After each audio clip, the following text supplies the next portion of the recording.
同学们，大家好，我们来看一下这样一道中考题：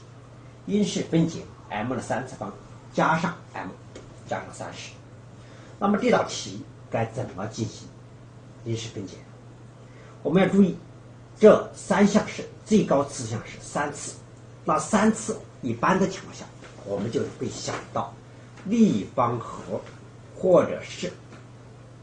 立方差公式，对吧？那立方和公式叫 a 的三方加上 b 的三方，它等于 a 加 b 乘以 a 平方减 ab 加上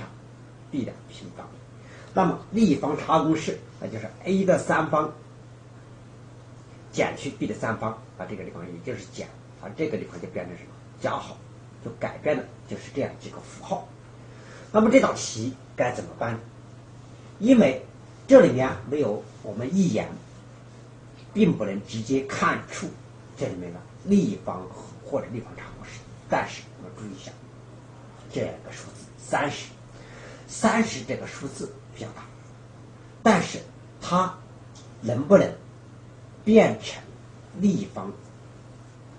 某一个数的立方？发现它不能，但是我们可以通过观察发现30它能写成某一个数的立方加上某一个数，对不对？因为最大数是3的立方27再加上3，对不对？所以我们的突破口就在这个常数30上。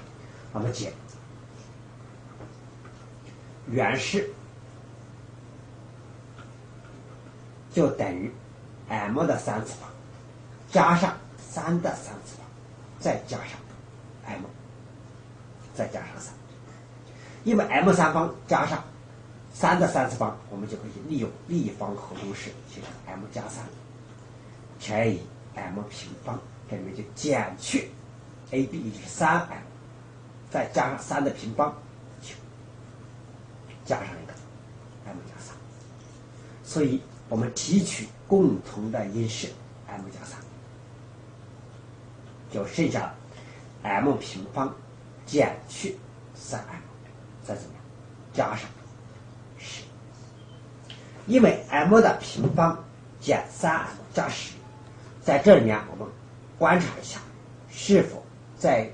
能继续因式分解。你看，如果是2乘以5的话，利用十字相乘的话，但是这中间这是加号，这是减号，好像不行，